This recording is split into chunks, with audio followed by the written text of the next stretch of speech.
Yes guys, welcome back to another video. Welcome to the George Benson football channel for your Friday morning Chelsea news video. You guys have been absolutely loving these early morning uploads. I'm hearing stories about you're on the way to work. I'm hearing some stories saying you're even listening whilst you should be working. Now, obviously, I don't want to be the proprietor or the advocator for that, but thank you very much for all of the love and support on the channel. We're going to go through all of the latest Chelsea updates, and by all accounts, based on recent days, it was a relatively sleepy night, let's say, on Thursday evening, but we've got a fair few stories to go through, and later on in this video, I want to discuss to you why Jorrel, Hato and Xavi Simons might be two of the most important signings that Chelsea make this summer. Now, I know you're already going to say, Benson, I thought you fell in love with Joao Pedro and Liam Delap only a couple of weeks ago, and you're moving on already? Absolutely not. They're a big part of what is to come. We're going to build some lineups, and make sure you stay tuned to the end because I think you're going to get excited about this. I've been playing around with different things today, and there's honestly so many options of what we could see moving forward. So let's begin with the latest news. Fabrizio Romano is going big on the Chelsea news, of course. Benfica are going big for Joao Felix and are in contact with Jorge Mendes to try make it happen. They don't have crazy money, but they are really trying. This is probably one of the most downbeat ways of talking about some transfer news that I've ever seen. They don't have much money, but they're giving it a go. It's like I'm not angry, I'm just disappointed. That's kind of the way I'm looking at this as well, to be honest, because Joao Felix is like, can't we just get rid of this guy? Can't we just get Benfica to buy him? And I've always liked Joao Felix. I think there is still a player in there. And we've had two chances now at Chelsea. And both times it is goodbye at the soonest possible opportunity. So for whatever reason, it was a lovely idea, but can Benfica and Jorge Mendes start pulling the trigger here and getting this deal done? We move now into the next story regarding Felix Jackson. Villa and United feel they won't move on Jackson at the moment because the price is so high. Chelsea are happy with Jackson and their other two strikers. Maresca also likes Jackson.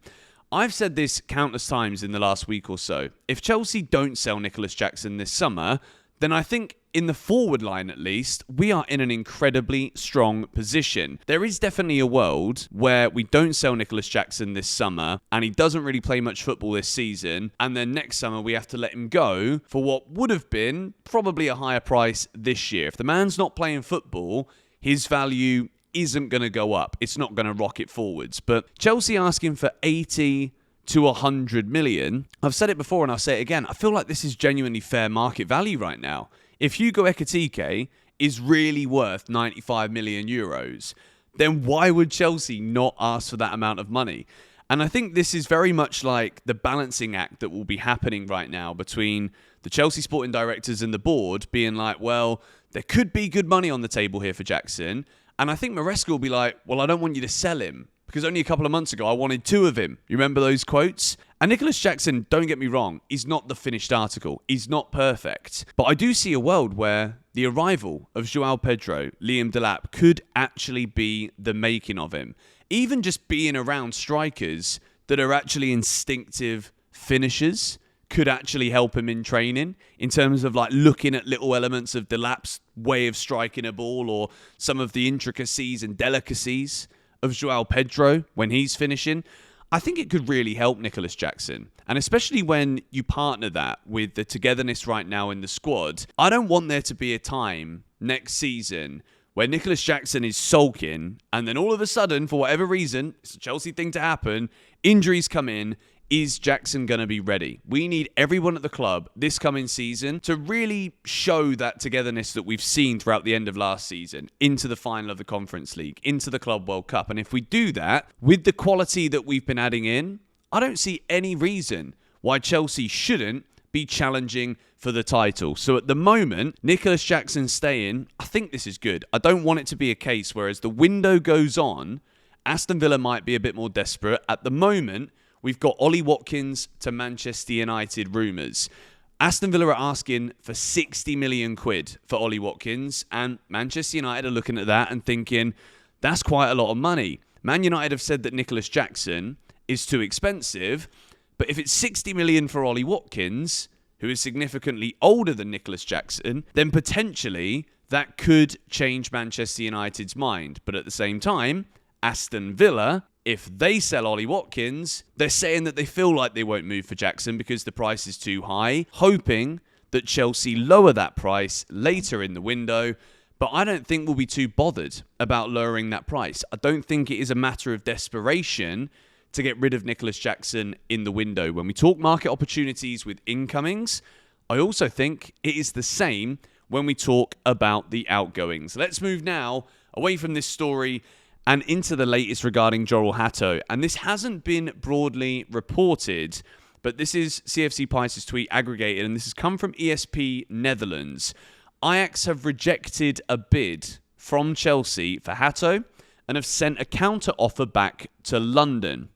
So I was also watching Alex Goldberg's stream, and Ben Jacobs was on the stream. And we were talking, they were talking about the price and about this rebuttal from Ajax and about what's going to happen next. Chelsea are in a position here where I think we would be more than happy to go along with Ajax's negotiations if we'd have got the Renato Vega deal at 40 million euros over the line. If Ajax are asking for 50 million euros, I actually thought, when we first heard from Fabrizio, 34 million quid, 40 million euros for Jorrel Hato, that did seem very low. Forget all of this, Chelsea and Ajax have a really good working relationship. Yeah, that might be true, but we're not talking about how many Freddos in your bag, mate. Can I have an extra one? Yeah, here's another biscuit. This is millions of pounds for footballers that we're talking about here, not school dinners. In terms of what the price will be for Jorrel Hato, I think this will depend entirely on Ish Samuel-Smith. If Ajax do want to sign Ish Samuel-Smith on a permanent, then what is the price going to be there?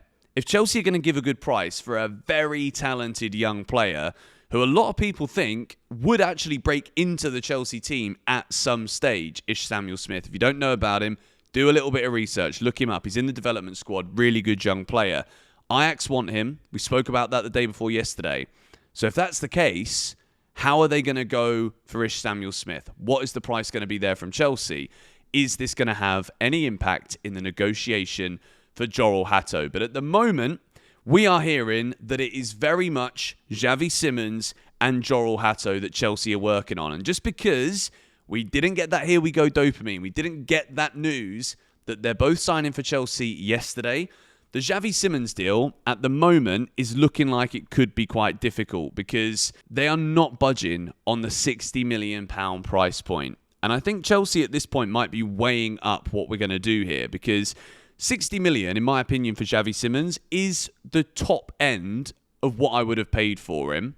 But he is 22 years old. And yes, that contract isn't too long at RB Leipzig. And he wants to go. So potentially, £60 million with everything included, that could be a price for Chelsea. And what do you guys think about this? Because we've obviously been hearing a lot more recently, still every day, flipping Garnacho. What I really hope we don't do here is end up with signing Garnacho because we get priced out of Xavi Simons, and we keep Renato Vega because we can't sell him because we set the price too high. Now, I really like Renato Vega, but now that we have been in for Jorrel Hato and both players seem like they want to come to Chelsea, I think this is the way we got to go. Renato Vega last season, the way that he acted in January, it still doesn't sit very well with me, even though I think he's a very good player that could have a future at the club.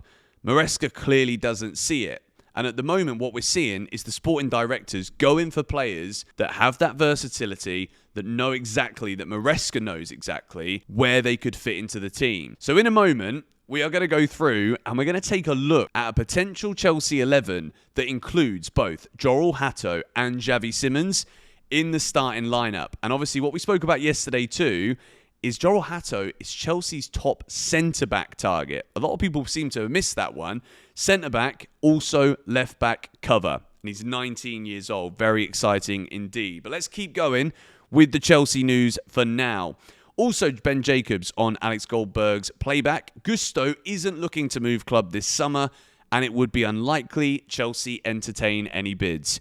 It's amazing what an incredible Club World Cup can do, because I remember sitting, not in this chair because we've been flipping everywhere. We've been in more houses and have had hot dinners. I remember saying that if Chelsea did get an offer this summer for Malo Gusto, then it would be good to take it, because I didn't see how he could possibly fit in Maresca's plans. He can't invert. Gusto is an overlapping fullback. And again, bringing it in, tying it into what we've seen, or what we could see, with a signing like Jorrel, Hato, even Xavi Simons, it's about the connectivity of players in relation to one another on the field for Chelsea. Hato and Simons are coming in for that left-hand side, and it offers a lot of protection for Enzo Fernandez. On that right, Reece James could be seen as that holding midfielder again that we saw executed so perfectly in that final against PSG, with Gusto going forward. And there's also protection to Marc Cucurella, because he doesn't have to play every single game. But I'm getting excited now. Let's get through the rest of the news, because I want to show you